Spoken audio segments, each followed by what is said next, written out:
Hari ini kualitas udara Jakarta tercatat sebagai kota yang paling berpolusi nomor 3 di dunia berdasarkan data IQR.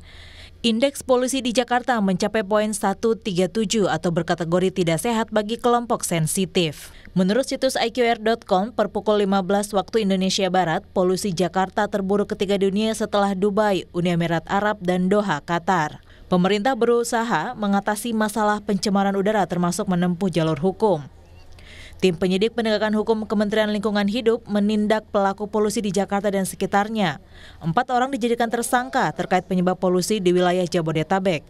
Tim Satgas Pengendalian Pencemaran Udara menjelaskan 4 tersangka diduga menyebabkan kerusakan lingkungan dan pencemaran udara di wilayah Tangerang, Banten. Keempatnya kini ditahan di Rutan Salemba, Jakarta Pusat. Penetapan tersangka ini dilakukan dari hasil uji lab dan ditemukan adanya indikasi pidana terkait aktivitas perusahaan. Ada indikasi tindak pidana, maka akan kami laporkan. Setelah kami dapatkan data lab ya, maka kami baru bisa menyampaikan itu. Akan kami lakukan proses lebih lanjut. Ya, sekarang ini yang kami lakukan adalah kita menghentikan kegiatan ini. Ini baru satu kita hentikan untuk stockpile. Ya, satu lagi untuk kegiatan perusahaan ya, yang memang dia ya membuang limbah-limbah termasuk berkaitan dengan limbah batu baranya, abunya di lokasi. Menurut kami ini harus kita hentikan, dia tidak boleh lagi lakukan di sana.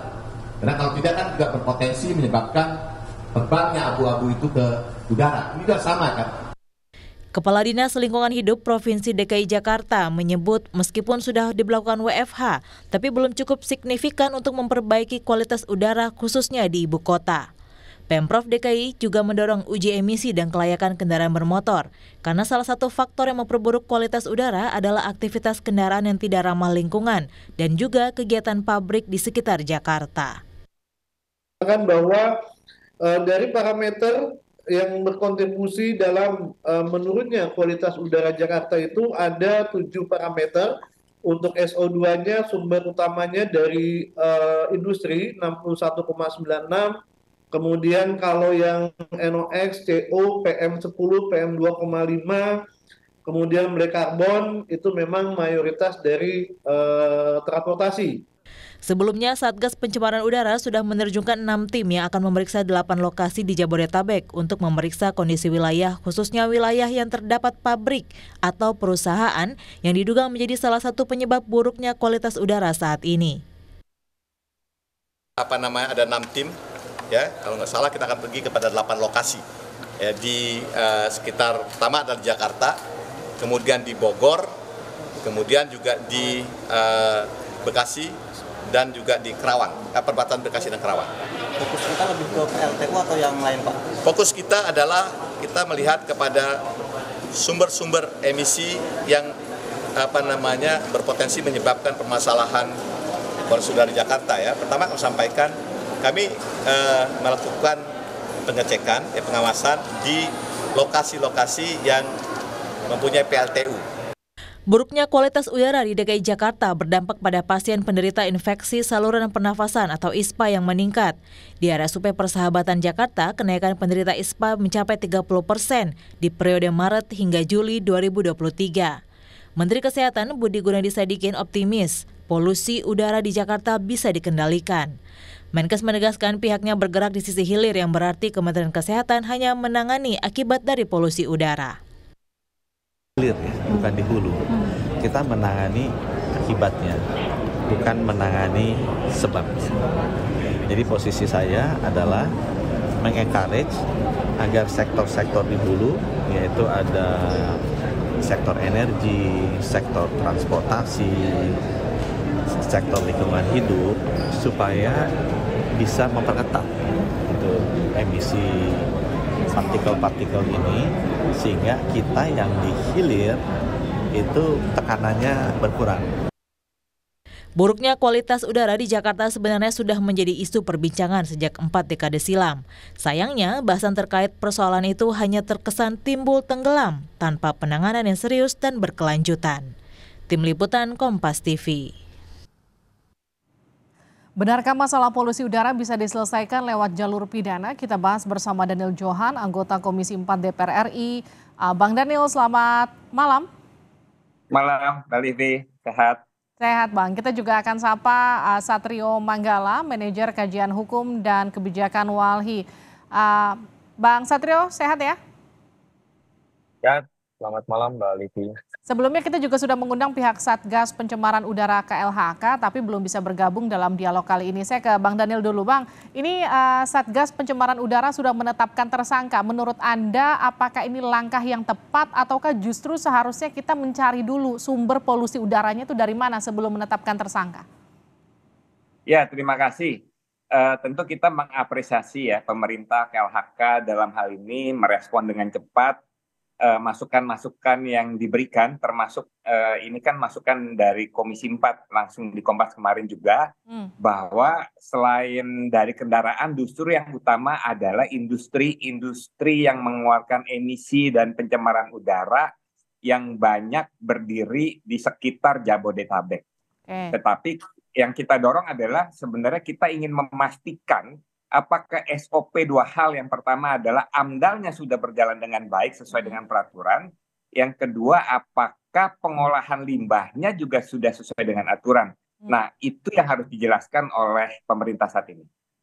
Artinya gini, kalau kita bicara soal polusi udara, apakah kemudian menyalahkan kualitas udara perorangan atau badan instansi? Karena kan kalau kita bicara soal pabrik itu kan disebut-sebut jadi faktor terbesar penyumbang kualitas udara buruk di Jabodetabek.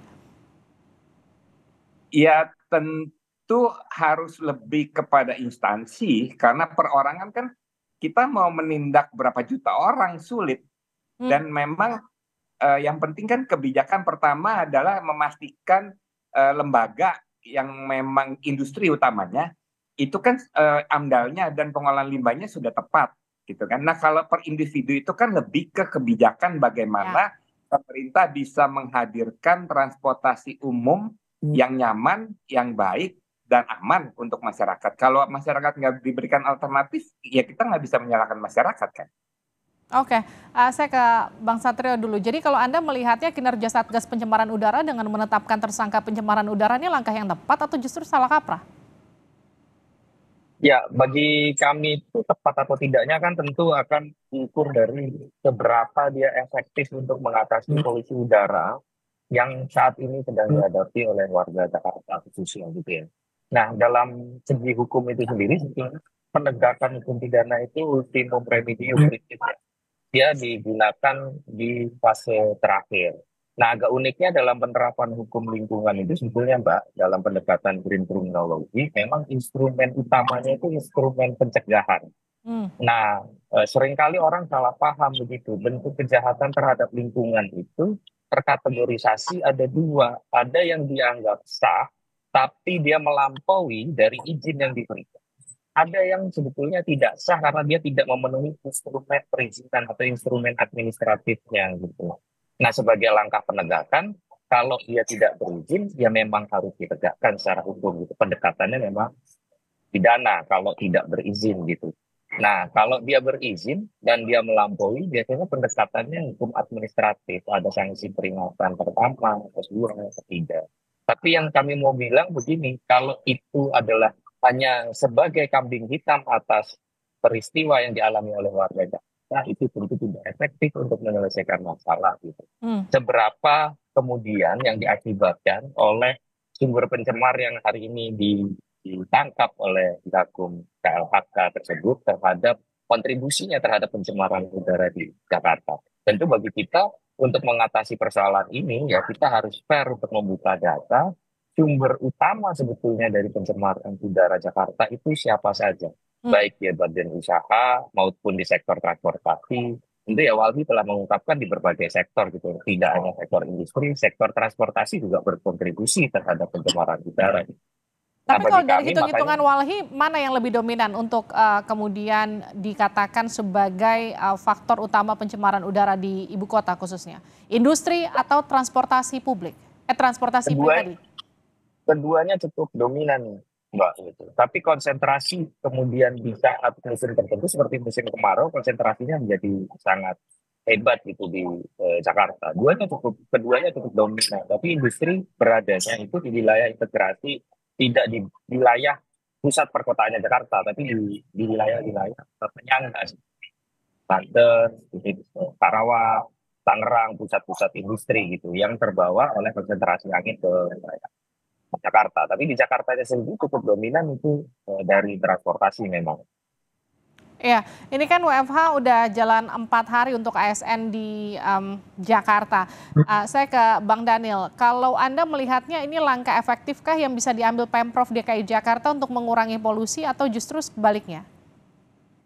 Sejauh ini kan terbukti tidak efektif, bahkan pada saat Car Free Day pun tingkat pencemaran di Jakarta tetap tinggi. Tetapi bagaimanapun kita mengapresiasi kan itu kan salah satu langkah yang diambil oleh pemerintah. Artinya kita memang beri waktu saja untuk uji coba sekian lama, apakah ini efektif sehingga nanti akan segera dievaluasi. Nah, karena belum efektif beberapa kali percobaan ini, berarti kan harus ada konsentrasi juga melihat penyebab lainnya. Nah, makanya industri-industri itu menjadi perlu ditelusuri sejauh mana mereka industri itu menyumbang tingkat pencemaran udara. Baik, artinya butuh waktu yang cukup lama sebetulnya untuk mencari penyebab pasti supaya kemudian kejadian seperti ini tidak berulang setiap tahun. Ya, lama nggak lama saya nggak paham itu harus ahlinya, tetapi bayangan saya mestinya nggak lama. Toh seperti Car Free Day atau WFH itu kan kita lihat aja dalam seminggu ini kan, artinya kan itu bisa dianalisa lebih tepat nanti.